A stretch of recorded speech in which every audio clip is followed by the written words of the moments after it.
dans le podcast Laboratoire du bonheur, un espace sécuritaire où science et spiritualité dialoguent et où on explore ensemble les multiples chemins vers notre mieux-être. Et si le bonheur n'était pas une destination, mais une expérience à vivre. Que vous soyez sceptique, spirituel ou un peu des deux, ici on vous aide à trouver votre propre vérité. C'est parti! Bonjour Marie-Noël! Bonjour Cynthia! Comment ça va aujourd'hui? Ça va bien, toi? Très bien, merci. Aujourd'hui, on reçoit Pascal Jacob, qui est notre premier invité masculin. Oui, au podcast. Quel honneur. Oui, premier invité masculin. Pascal, comment on t'a découvert? Moi, je te connaissais pas du tout. Hein? On fait une même formation commune présentement là, ensemble. Puis j'avais vu passer quelques publications que tu avais faites. Puis là, Pascal, OK, ouais, ça pourrait être intéressant à inviter au podcast. Et là, j'en ai parlé avec Marie-Noël. Puis elle me dit, oui, je le connais. Ben oui. Fait qu'on s'est dit, ça serait vraiment intéressant de t'inviter là, pour que tu puisses nous parler de ce que tu fais, en fait, de tes projets puis tout ça, parce que, toi, tu es prof d'éducation physique, entre autres, et tu as aussi une école de Jiu-Jitsu, une académie de Jiu-Jitsu et tout ça. Puis là, j'avais vu passer que, tu avais fait des voyages à travers le monde pour justement découvrir une meilleure approche, peut-être, ou les meilleurs outils, les meilleurs trucs pour, en fait, créer ta propre école à toi. Est-ce que je me trompe? Yes, c'est en plein ça. Vous avez fait des bonnes recherches. On a fait nos devoirs. Merci. Donc, voilà. Donc, tu peux peut-être un petit peu nous parler de ton parcours, là. En fait, d'où est-ce que ça vient, le Jiu-Jitsu, la passion, ça a commencé comment, tout ça? Puis. Ouais, avec plaisir. Merci de me recevoir. L'honneur est vraiment pour moi. C'est le fun d'avoir la chance de parler de ces trucs. Puis comme enseignant, on travaille souvent de façon individuelle dans son coin. On côtoie nos élèves. C'est plutôt rare qu'on a la chance de partager nos philosophies, nos méthodes. Oui, puis c'est ça qu'on veut, là, que tu nous partages justement toute ta motivation derrière ça, tes connaissances, ce que tu utilises, ta passion, tout ça. C'est pour ça qu'on en parlait, parce que, tu sais, on a autant des professionnels qui viennent nous voir de la psychothérapie, psychoéducation, tout ça, que des approches un peu plus spirituelles, ésotériques. Mais on trouve important aussi de donner la parole à des gens qui incarnent leur passion, leur bonheur, qui vraiment se permettent de vivre jusqu'au bout leurs projets, qui les allument, qui les font vibrer, comme dirait Cynthia. Oui, c'est ça. Puis, c'est pour ça qu'on trouve important d'inviter du monde aussi qui nous partage ce côté-là un peu plus. Là. Pour inspirer peut-être d'autres personnes à se dire, crème, cette personne-là le fait, pourquoi pas moi? Parce que tu as quand même fait le tour du monde aussi de ce que j'ai lu. Fait que c'est quand même intéressant là, d'avoir pris cette décision-là pour vraiment mettre de l'avant ton projet all-in. Là, fait que c'est vraiment... Fait que si on commence, mettons, par... Tu enseignes l'éducation physique au secondaire, puis tu as parti comme un projet spécial, une concentration, tu me disais, là, qui, moi, me parle beaucoup de ce que tu m'as dit parce que ça implique aussi la santé mentale. Donc, tu enseignes l'éducation physique, mais tu démontres l'importance de l'éducation physique sur la santé mentale parce qu'on le sait que c'est un peu là que moi, j'ai fait connaissance avec toi au Momentum, au centre d'entraînement, parce que tu es passé par le centre d'entraînement puis que je travaillais là aussi. Et je pense qu'on a la même impression que l'exercice physique, c'est super important pour la santé mentale. Puis là, toi, tu as implanté ça puis tu l'apprends aux plus jeunes. Oui. Moi, ça fait une quinzaine d'années que je suis enseignant en éducation physique. J'ai terminé mon bac en enseignement de l'éducation physique à l'Université Laval en 2009. Et puis, j'ai travaillé dans les écoles primaires pendant 6 ans. Après ça, je suis tombé en poste au secondaire. Et puis, à ce moment-là, je regardais c'était quoi les besoins des élèves, qu'est-ce qu'ils ont besoin le plus. Et moi, ce que je trouvais, c'est que certains élèves, certains profils d'élèves, ce qu'ils ont besoin, c'est d'activités physiques intenses et de tout. Ils ont besoin des bienfaits liés à l'activité physique modérée à élevée. C'est là que j'ai décidé de partir une concentration sportive parce qu'à l'époque, il y avait la concentration sportive en volleyball, la concentration en basketball, la concentration en hockey. Puis là, je me disais, les élèves, eux, qui ne sont pas des joueurs de ces 3 sports-là, comment est-ce qu'ils peuvent bénéficier aussi d'un entraînement rigoureux puis d'un moment à l'école où est-ce qu'ils peuvent vraiment s'entraîner intense, je me suis dit, je vais partir d'une concentration sportive. Et en parallèle avec ça, pendant un de mes voyages, je suis tombé sur, vous savez, un croque-livre là, où on peut déposer un livre puis en prendre un gratuitement. Oui. Des petites maisons, c'est coin des rues, mettons, quand on met des livres, tout ça, des petites boîtes. Là. Exact. Je suis tombé, j'étais en Thaïlande et puis je suis tombé sur un livre qui s'appelle Spark, la science révolutionnaire de l'activité physique sur le cerveau. Okay. Et j'avais déjà entendu parler de ce livre-là parce que Christian Villeneuve, qui est le propriétaire du Momentum où on a déjà travaillé, toi et moi, sur son mollet, il y a un tatouage de bonhomme qui court, un genre de bonhomme allumette. Et il était déjà venu à l'école primaire où je travaillais faire une petite conférence et puis parler du défi de la 117. Et puis, il avait expliqué que le petit bonhomme allumette qui a des éclairs au-dessus de sa tête, ça vient du livre Spark et puis c'est pour représenter les bienfaits de l'activité physique intense sur le cerveau. Donc, partant du livre, je pense que l'auteur, c'est John Ratey. Je ne sais pas si je le prononce bien. On vérifiera, oui. Oui, on va aller vérifier les sources.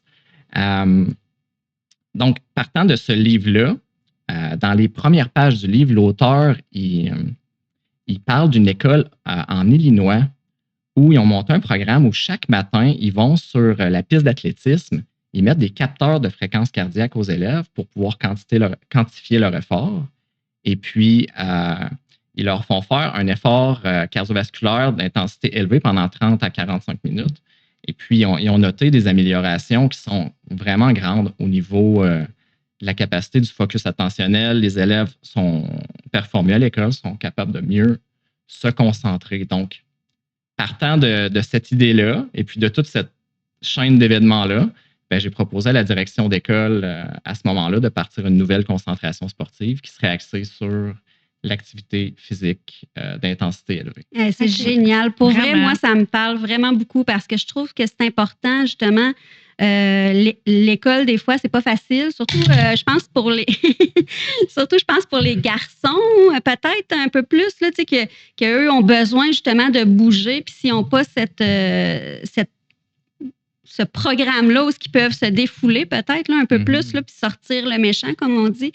Puis en retirer aussi les bénéfices parce que ça déclenche, l'exercice, ça déclenche des petites endorphines de bonheur, des petits neurotransmetteurs qui font que tu te sens mieux, ça agit sur ton humeur, tout ça, sur la dépression. Donc, c'est un petit peu ça le bénéfice qui en retire. Puis ça veut dire que, tu sais, c'est pas tous les jeunes qui jouent à un sport, qui font un sport d'équipe. Donc, tous ceux qui n'avaient pas de chemin vers cet exutoire-là qui était l'entraînement, toi, tu es venu répondre à ça. Donc, est-ce que tu trouves, toi, tu le vois aussi, le bénéfice?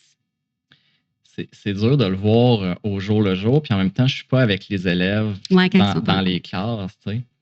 Mais il y a clairement un besoin là, des jeunes de non seulement se défouler, dépenser l'énergie, mais je pense un besoin de relever des défis qui sont plus difficiles que ce qu'on leur propose habituellement. Parce que les jeunes, ils ont un genre de potentiel qui est vraiment grand, puis étant donné que, justement, à 12, 13, 14, 15, 16 ans, le potentiel d'amélioration, la neuroplasticité, le potentiel d'apprentissage est vraiment grand, puis c'est vraiment rapide. Fait que je pense qu'on a avantage à challenger nos jeunes, puis à les faire sortir de leur zone de confort, puis à leur faire des trucs qui sont difficiles, puis des trucs qui leur font un petit peu peur dans le sens où ils vont faire tolérer un peu d'inconfort là, par rapport à l'activité physique intense. Là, je pourrais donner un exemple style aller courir au cross-country de l'école, c'en est une affaire que des jeunes, ça leur fait bien peur là, parce qu'il y a le regard des autres, mais il y a aussi par rapport au regard des autres, est-ce que je vais être capable de courir une distance de 4 km sans arrêter, exemple? Oui. Puis moi, je pense que, tu sais, je parlais des effets physiques, mais aussi, veux pas, si tu relèves des défis, s'il y a un dépassement de soi, comme tu dis, ça veut dire aussi que tu augmentes l'estime de soi, tu augmentes je suis capable de le faire. Le sentiment d'efficacité. Donc, en plus de développer plein d'habileté puis de capacité, justement, parce que là, tu sors de ta zone de confort, puis c'est là que l'apprentissage se passe. Puis, tu sais, les jeunes, leur cerveau il est encore totalement en développement. Fait que c'est le temps, justement, de développer toutes ces capacités-là. Fait que moi, je trouve que c'est un programme génial. Je savais même pas que ça existait. Donc, vraiment, là, c'est super intéressant parce que, oui, c'est important l'entraînement, puis que les jeunes l'apprennent qu'il y a des bénéfices à s'entraîner, à faire des exercices, vraiment à se dépasser. Puis, tu sais, c'est pas nécessairement de courir, là. J'imagine qu'il y a d'autres choses que la course, mais pour vrai, c'est un programme où ce que je vois vraiment un impact à long terme aussi, parce que ça va faire des jeunes mieux équipés. Plus, tu sais, ils vont avoir un bagage qui va leur permettre de justement continuer à vouloir se dépasser plus tard aussi dans leur vie. Donc, c'est vraiment génial. Moi, j'ai une question peut-être à peut-être plus petite échelle parce que, tu sais, oui, exemple, au secondaire, tu as ce programme-là Spark pour les étudiants, mais ça commence aussi à la maison. Donc, est-ce que tu as des trucs pour les parents qui voudraient, exemple, mettre ça en place dans leur vie pour accompagner leurs enfants pour que, justement, toute la famille soit...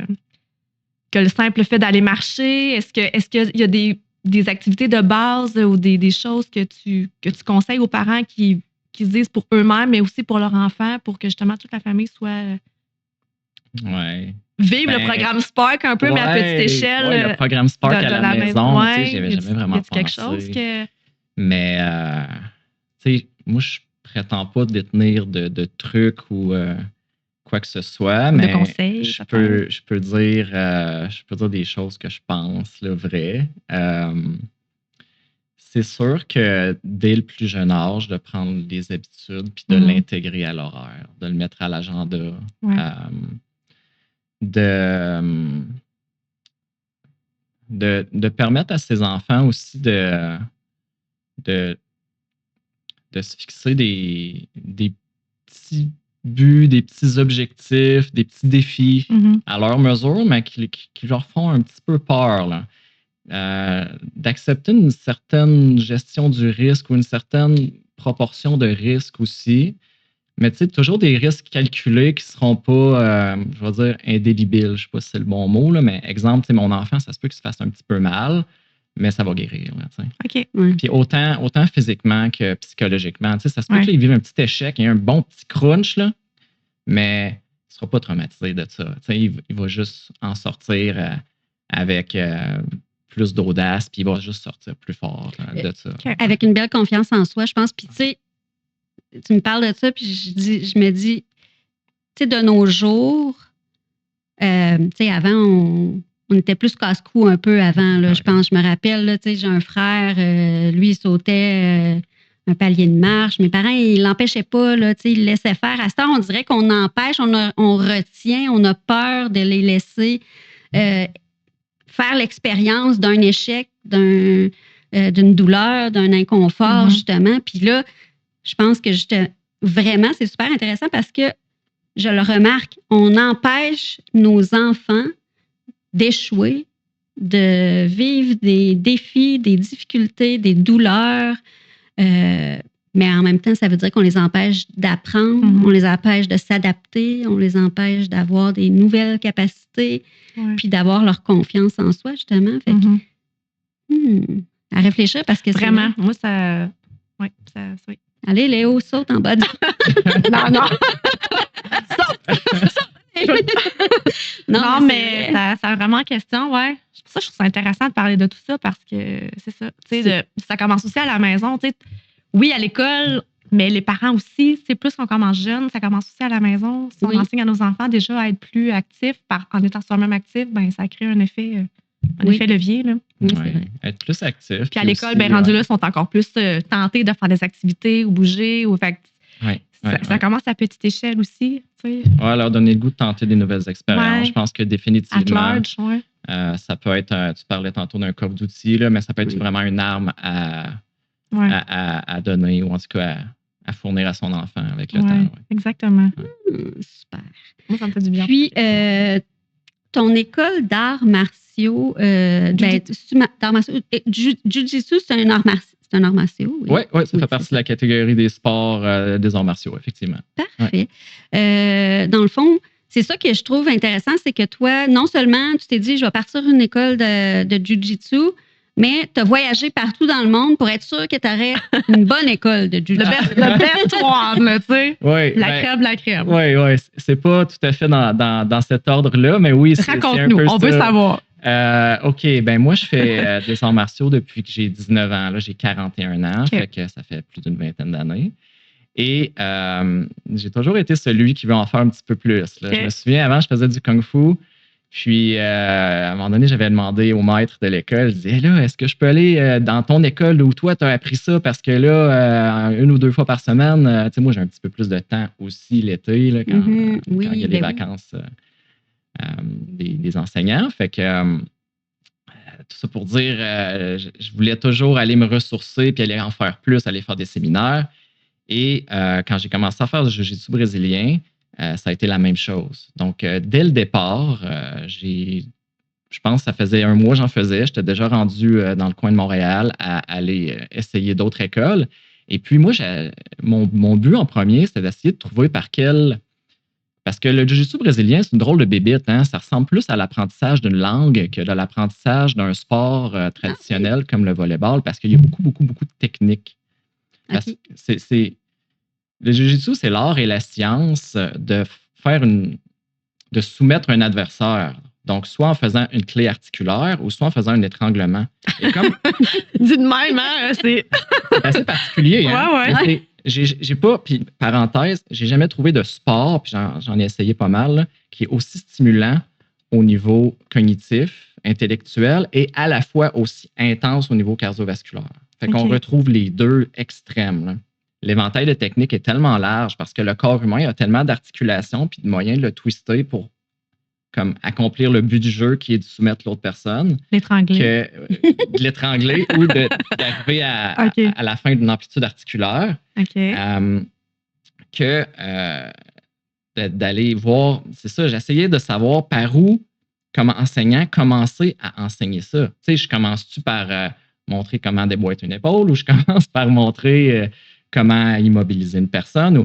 Donc, moi, j'essayais de trouver c'est quoi le meilleur curriculum. Parce qu'en enseignement, mettons, de l'éducation physique, il y a le programme du ministère de l'Éducation, c'est un certain curriculum avec des savoirs, des savoir-être, des savoir-faire. Et là, j'essayais de voir au Jiu-Jitsu, c'est quoi qui est le mieux? Fait que je me suis dit, je vais aller voir dans toutes les écoles pour voir d'entrée de jeu comment enseigner ça. J'avais déjà un bon background en enseignement, mais là, il fallait que j'aille voir en enseignement du Jiu-Jitsu en coaching, c'est quoi la matière qu'on va voir en premier. Un coup que j'ai eu fait ça dans les premières années, mais là est venue mon année sabbatique, où est-ce que là, j'ai eu 1 an pour faire n'importe quel projet que je voulais. Fait que ma blonde et moi, on est partis en voyage, direction Portugal. Et après 3-4 semaines de voyage puis de visite d'école de Jiu-Jitsu, ça, c'est plusieurs années plus tard. Là, fait que je le sais par quel bord enseigner ça, là, c'est correct. J'avais répondu à ce besoin-là. Fait que là, je me suis dit, OK, quand je vais revenir à la maison, tu sais, qu'est-ce que je vise? Qu'est-ce que je veux faire? Je veux-tu mon école? Je veux-tu mon académie à moi?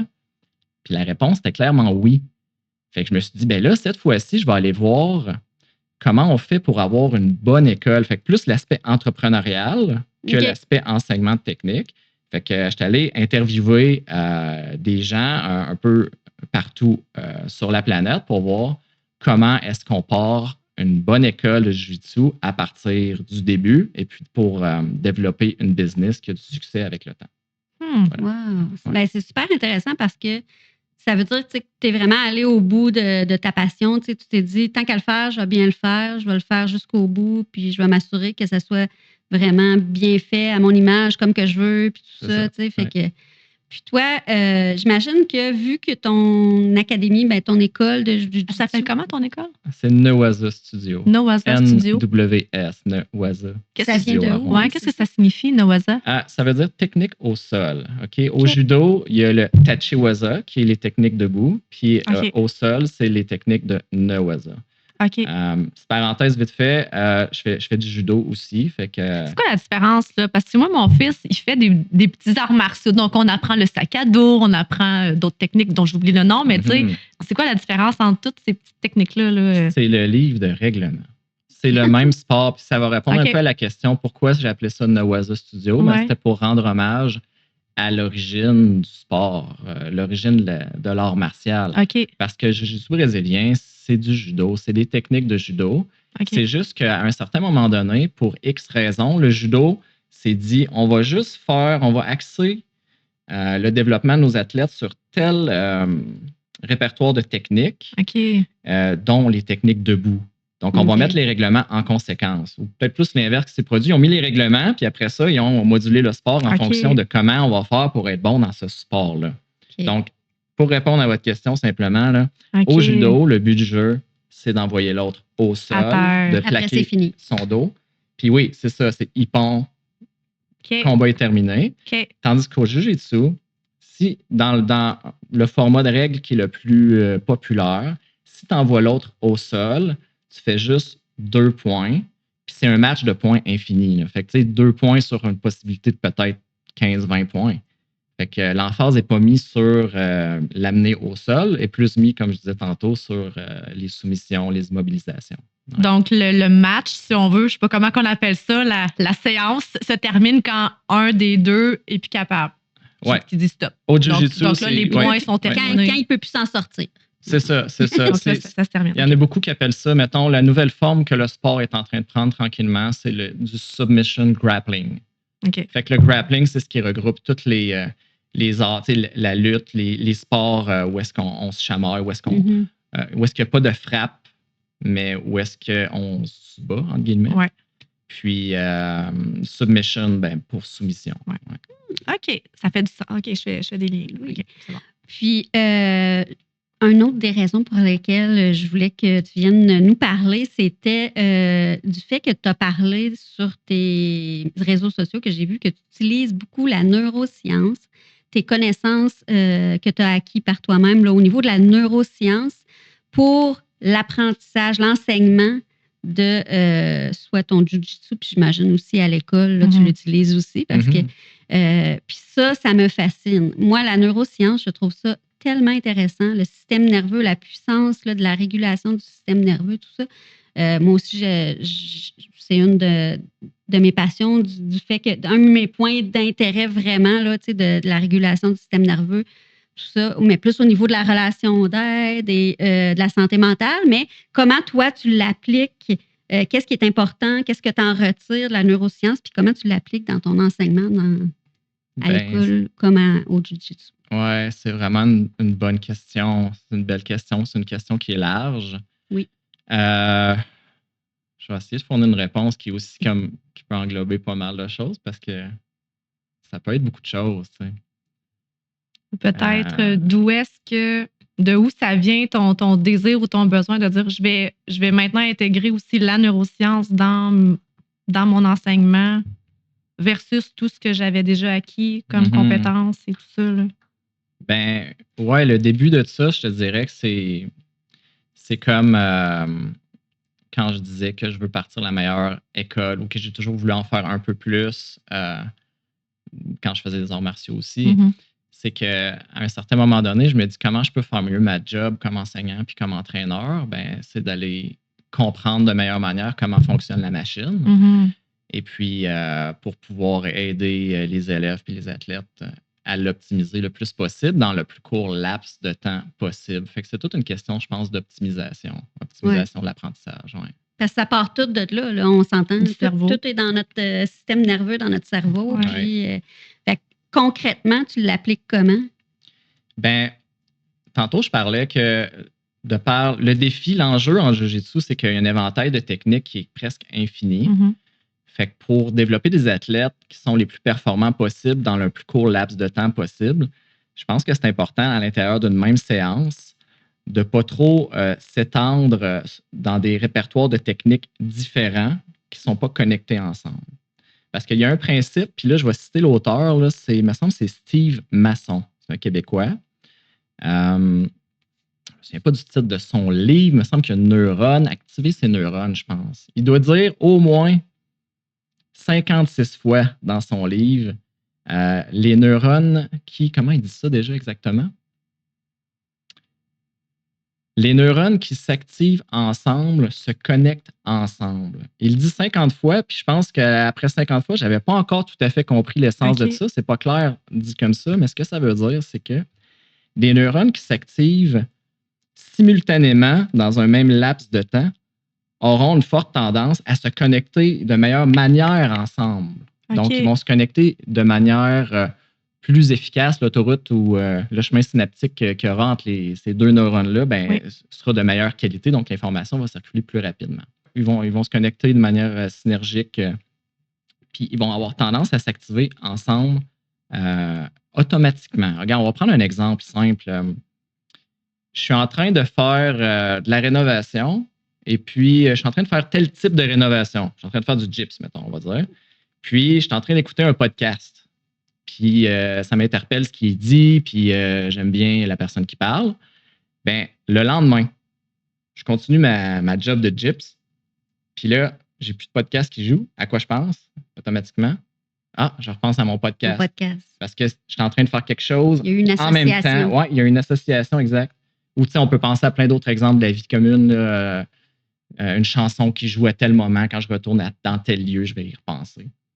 Un parfum de quelqu'un, quand je suis à tel endroit, c'est un peu des associations qui se font automatiquement. C'est un peu le principe aussi que les athlètes font peut-être dans la visualisation de leur performance. Tu sais, les athlètes de haut niveau vont beaucoup faire ça, de la visualisation pour se mettre vraiment dans l'état de quand ils vont aller performer, à quoi ça va ressembler, comment ça va être, quand est-ce qu'ils vont sentir, tout ça. Donc, ils se préparent au niveau mental à vraiment faire leur performance. J'imagine que c'est un peu le même principe là, d'association, justement. Ils sont en train de travailler cette partie-là. Oui, tout à fait. Puis l'athlète qui sera bien coaché au niveau de la psychologie sportive, probablement qui va essayer de visualiser des patterns d'action qui sont consécutifs dans le temps, dans l'accomplissement de la tâche qu'il a à faire dans son sport. Fait que pour revenir à mon exemple en jiu-jitsu, souvent dans une même séance, je vais m'organiser pour que mes éducatifs soient connectés ensemble. Donc, je ne sais pas, moi, par exemple, ça commence debout, mais après ça, j'ai une technique dans une autre position qui a le plus grand pourcentage de chances d'arriver tout de suite après celle debout. C'est un enchaînement. Donc, exactement. Donc, travailler des enchaînements d'actions qui sont logiques. Ça peut être un des principes neuroéducatifs que j'utilise, mettons, si je prenais un exemple. Ouais. C'est super intéressant parce que c'est tellement puissant, le cerveau. Là. Moi, j'essaie de comprendre. Je suis en mode de lire, oui. Ben, tu sais, c'est compliqué, mais en même temps, ça l'explique vraiment toutes les... Ben justement, tu sais, que le cerveau est tellement puissant qu'il doit être utilisé, justement, tu sais, peut-être inconsciemment, on le fait quand même dans d'autres écoles, dans d'autres apprentissages, dans d'autres... tu sais, les profs l'utilisent sûrement mais de le faire consciemment, ça va être encore plus puissant. C'est ça, quand tu le fais de façon consciente et délibérée, ben là, imagine le potentiel de développement, d'apprentissage, d'enseignement, tout ça, tu sais, fait que je le vois tellement la puissance du système nerveux, du cerveau, effectivement, dans cette pratique. Puis c'est que ça vient après ça, quand tu apprends les connexions, que les connexions se font, ça devient automatique. C'est une automatisation du mouvement, j'imagine. Comme dans un combat, tu l'as tellement travaillé, l'enchaînement, exemple, ben là, ton système, quand tu vas être en combat, va automatiquement, lui, savoir quel enchaînement est le plus de probabilité de fonctionner après tel enchaînement. Maintenant. Exact. C'est très vrai ce que tu dis parce que, étant donné qu'il y a vraiment beaucoup de techniques, pendant le combat, c'est pas le temps, moi, je fais souvent l'analogie, c'est pas le temps d'être dans le catalogue, dans le bottin téléphonique de OK, après, là, OK, il y a cette situation-là qui vient d'arriver, puis ça arrive vite. Là, la fenêtre d'opportunité de cette situation-là arrive. C'est pas le temps d'être dans le bottin en train de. Non, c'est action-réaction. Là, c'est let's go, là. Faut faire de quoi tout de suite. Oui. Moi, je suis encore en train de. Moi, j'ai encore boqué à ton exemple là, de rénovation puis de podcast. Là. J'essaie de comprendre comment ça marche. Comment l'expliquer? Je peux faire une tentative, si tu veux, d'explication. C'est drôle parce que c'est bien plus facilement explicable que tout ce qui est spirituel. Et tu comprends? Ouais. c'est quand même vraiment, tu sais, autant que toi, tu dis c'est compliqué, Ben, c'est pas autant que moi, je comprends. Tu sais, là, je le pas que c'est comprends, c'est bien plus facile à comprendre que ce qui est spirituel. Non, c'est pas que c'est compliqué, mais on dirait que dans ma tête, le chemin pour se rendre à cette compréhension-là, il est comme pas encore défriché. Mhm. Et on va dire que ça, c'est un neurone, OK? Ouais. Le micro, puis ton micro, c'est un autre neurone. Ben, Ouais. je pense, si je me trompe pas, là, ce qui relie deux neurones, c'est un synapse, c'est ça? C'est un chemin synaptique. Puis, ce chemin-là, on peut le représenter, mettons, par un fil. Ouais.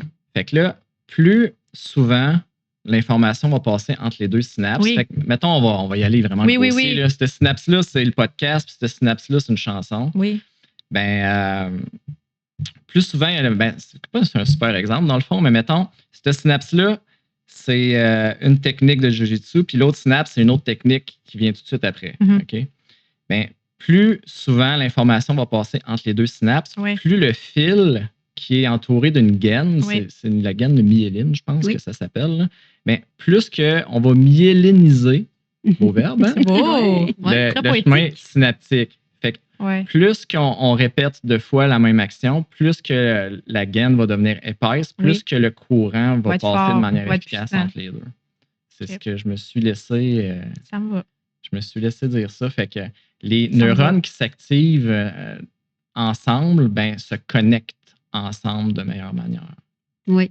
Ben, le chemin se fait plus facilement entre les deux, plus que tu l'as pratiqué, parce que sinon, c'est nouveau, c'est un nouvel apprentissage, c'est une nouvelle connexion. Est-ce que c'est comme ça de bord qu'on traduit des patterns, qu'on traduit une action-réaction face à une habitude, habitude néfaste, positive, alouette? C'est un peu ça, dans le fond? Je pense que oui, tu l'as. Bingo! Compris! C'est bon, c'est ça, dans le fond. C'est ça. C'était là, je voulais... C'est exactement ça, parce que c'est comme plus que tu associes un tel comportement à une telle situation, à un moment donné, tu le reproduis automatiquement sans nécessairement y penser. Donc, pour reproduire un nouveau comportement, tu ne dois plus passer par là. Tu dois comme tu as trouvé une nouvelle track, là, puis elle, tu la refais jusqu'à temps qu'elle, ce soit le nouveau chemin, puis qu'elle a... Oui, exactement. Puis il y a des choses qui sont plus dopaminergiques, qui sont plus addictives. Mettons, je vais prendre le pire exemple. C'est pas un exemple qui me ressemble beaucoup, là, mais mettons, j'embarque dans mon char, je m'allume une cigarette. Les neurones qui s'activent ensemble, tu sais. Fait que l'association est forte en maudit. Fait que là, essaie d'arrêter de fumer après. Non, à chaque fois que tu vas arriver dans ton char. Tu sais, ça va être encore plus dur qu'arrêter de fumer si tu ne fumais pas dans ton char. Tu as fait des associations. Oui, c'est ça. C'est comme vraiment... c'est puissant. C'est vraiment puissant, le système nerveux. Tu vois, moi, j'adore ça. Je suis comme... Ça, là... Ça, je comprends, là. C'est ça, je trouve. C'est pour briser un pattern, mettons, d'arrêter de fumer. Faut que tu te dises. Faut que tu effaces les petites connexions. Ben, c'est ça. Mais il faut que tu trouves un. Maintenant, quand j'embarque dans ma voiture, je ne fume plus, mais je me mets un podcast, mettons. Je tourne la radio. Ça pourrait être juste ça. Ou, essayer de faire une autre association. Je sais pas. Oui, c'est ça. Ben, en fait, c'est ça. C'est pour ça qu'on dit que changer d'habitude, changer de comportement. Il faut juste que tu prennes un autre. Faut que tu fasses au moins un 21 jours en constamment une nouvelle association. Mais c'est pas en 21 jours. 90 jours. C'est ça, c'est 90 jours qui va comme sceller. 90 jours, c'est que ça devient vraiment une nouvelle habitude. Intégrée. C'est intégré. C'est ça. 21 jours, c'est le minimum pour commencer à avoir une nouvelle association puis dire OK, ça devient un peu plus facile, là, mais il faut que tu le fasses constamment pendant au moins 21 jours. C'est comme le chiffre magique du 21 jours. On pense qu'en 21 jours, on va avoir... Non, c'est ça. C'est que là, tu commences. À 21 jours, c'est que tu commences à être capable de laisser tomber l'ancien. Ton nouveau chemin, il commence à être plus fort. C'est ça. Mais il n'est pas encore totalement solide. Tout ça, ça a rapport avec la même connexion ça me va. Du système nerveux. Merci. Je comprends. Là, ça va. Oui, hein, c'est génial. Puis moi qui adore voyager, là, j'aimerais ça que tu me dises un petit peu, tu as voyagé, oui, pour aller voir toutes les écoles de Jiu-Jitsu, mais où tu es allé? Quel voyage t'a le plus allumé, qui t'a le plus appris? Ou... on est parti, nous autres, ce qu'on faisait, là, qui était bien cool, c'est qu'on est parti vers le Portugal parce que C'était ça qui était le moins cher, comme les billets d'avion. Oui. Puis on a continué à faire ça en se dirigeant toujours en voulant traverser le globe au complet. On a continué à aller un peu semi-aléatoirement en fonction du coût sur Skyscanner, du coût des billets d'avion. Fait que ce qui nous a amené dans des pays qu'on ne pensait jamais visiter. Là. Je ne pensais pas aller en Hongrie, à Budapest. Là. C'était magnifique, c'était super. Je ne pensais pas aller en Turquie non plus, mais vu qu'on voulait aller en Asie du Sud-Est, ben, c'était là l'aéroport qu'il fallait se rendre. Donc, on en a profité pour passer une couple de jours en Turquie. Belle surprise, la Turquie. Je pense qu'il y a 4 chats par habitant en Turquie. Ah oui? Comme ça. Ils sont envahis par les chats. Puis moi, je pense que c'est même dans la loi ou ben dans des textes religieux là-bas, là, les chats sont respectés. Là, ils les traitent bien. Un peu comme les vaches en Inde, je crois aussi. Je pense que oui. C'est comme sacré, c'est un animal sacré. Oui, il y a quelque chose là d'intéressant. Ma blonde qui adore les animaux puis qui adore les chats en particulier. Fait que là, on a pris le temps de flatter les chats ici et là en Turquie. Sinon, après ça, ben on est allé en Asie du Sud-Est beaucoup. On a adoré faire tous les pays, Thaïlande, Cambodge, Vietnam. Coup de cœur pour le Cambodge. Siem Reap pour Cambodge, c'est super.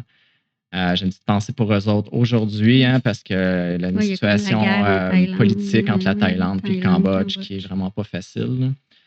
Fait que c'est un petit peu triste pour eux en ce moment. Sinon, après ça, on pensait pas aller. On est allé aux Philippines aussi, qui était très cool. Des gens très, très, très, très chaleureux, très accueillants. Tu parlais d'un coup de cœur. Il y a quelque chose. Un endroit que j'ai visité, que j'ai beaucoup aimé, c'est Tokyo, au Japon, parce que c'est de là que vient le judo. La naissance, les origines. On est allé visiter le Kodokan, qui est l'université du judo. Là, il y a une université du judo. Oui, le fondateur du judo, là, Jigoro Kano, a fondé le judo là, dans un endroit qu'on appelle le Kodokan, qui est un immense dojo d'arts martiaux. Et puis, j'ai eu l'honneur d'être accueilli par... un peu par hasard, par l'Association des maîtres, qui est un genre de club de loisirs pour aînés, mais de judo. De ce que j'ai compris, parce qu'on n'a pas jasé tant que ça. Là. Il y a quand même une barrière de la langue. Oui. Leur anglais. Puis c'est ça. C'était pas si facile que ça de communiquer, mais bon, ils m'ont accueilli, ils ont été vraiment, vraiment cool. Là. Ils m'ont accueilli pour un vrai cours de judo avec eux.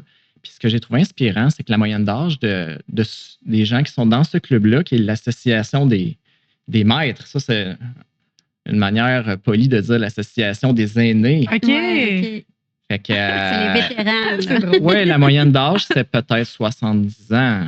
Fait que ces messieurs-là, ils sont encore assez en shape pour chuter sur des tatamis, là, pour se faire projeter. Quand même, J'ai trouvé ça inspirant, puis c'était le fun de faire le cours avec eux. Là, puis je les ai trouvés autant... On peut penser que c'est très sérieux, mais ils étaient quand même funnés. Puis on fait... ma blonde a filmé en haut dans les gradins, puis on fait quand même une couple de petites niaiseries pour faire rire.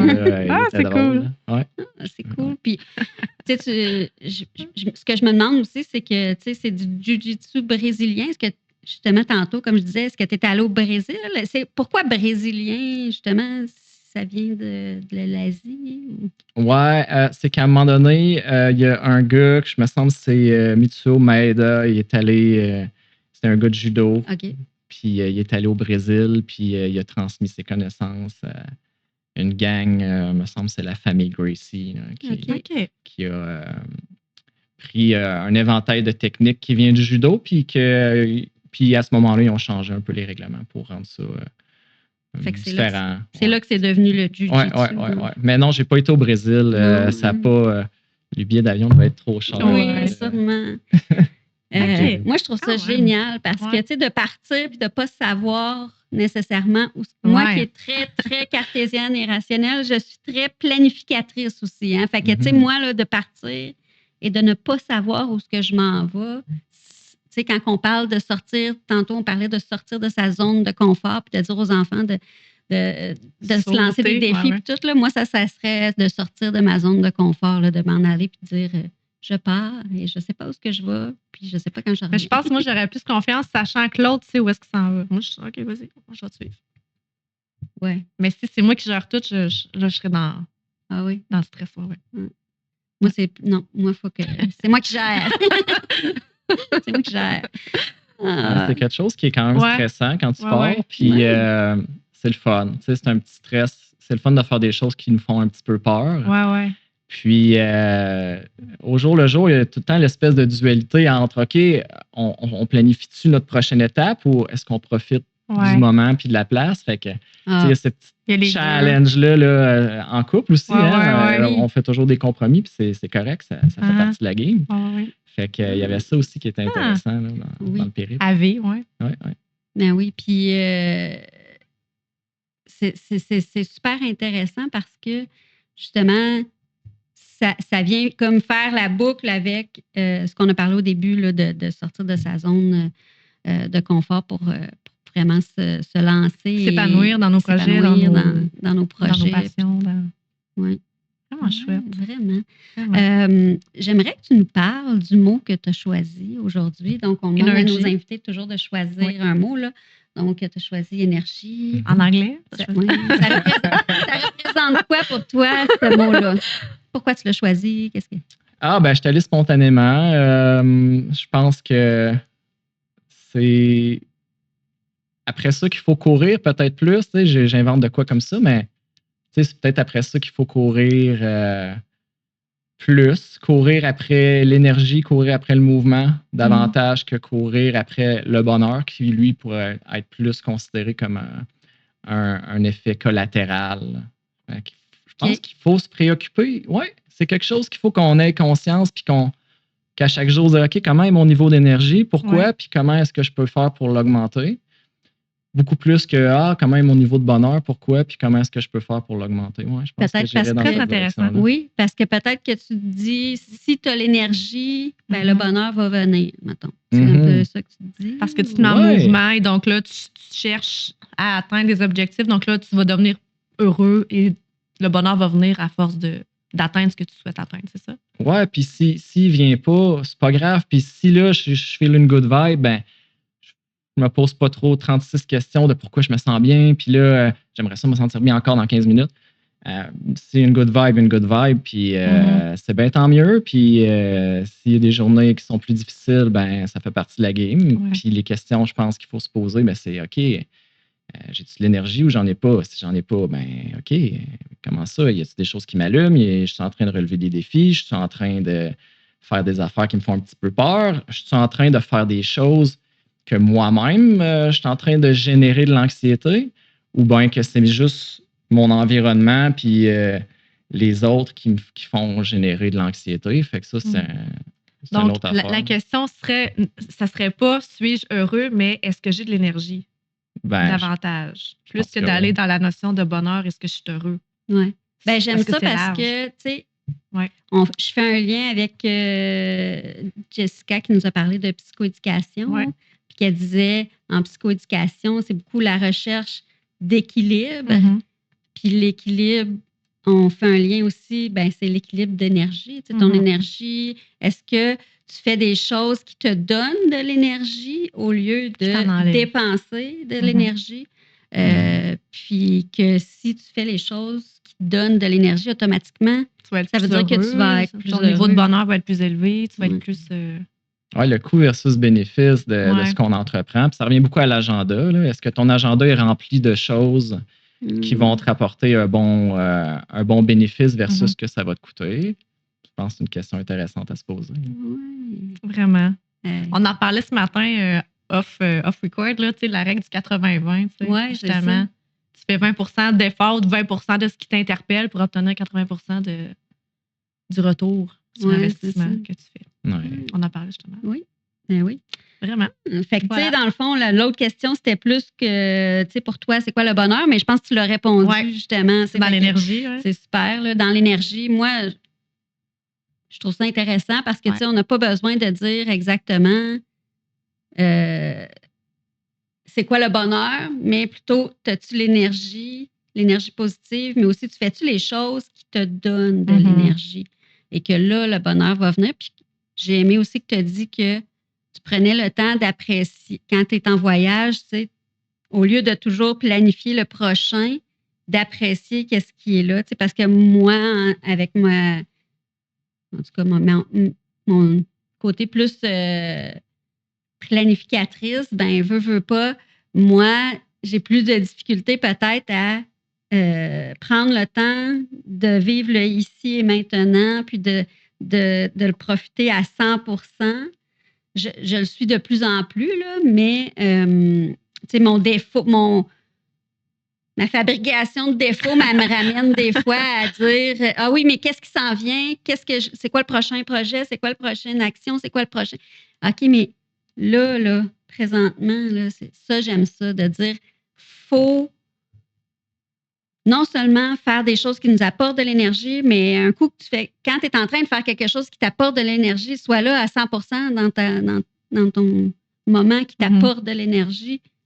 Profite-en, accueille-le, prends-en soin, puis répète-le. Oui, on peut tendre vers ça, mais je ne dis pas que c'est facile. C'est une des choses qui est les plus difficiles quand on voyage beaucoup puis qu'on est parti plusieurs mois. Ben, on a tendance à tomber dans la planification un petit peu. Là, puis, je pense que c'est de la nature humaine. Je pense que c'est la nature humaine de dire, de s'inquiéter pour qu'est-ce qui s'en vient parce que l'organisme humain, son but, c'est de survivre. C'est pas nécessairement au départ de vivre. Tu comprends? C'est vraiment de survivre. L'humain, là, son organisme, son point de départ, son but ultime, c'est juste de survivre. Donc, ça fait du sens. Donne moins d'importance à vivre. Fait que là, c'est vraiment intéressant. Vraiment. Ben, merci beaucoup de nous avoir parlé de tout ça. Est-ce qu'il y a quelque chose que tu aimerais aborder, qu'on n'a pas abordé, rajouter? Ou...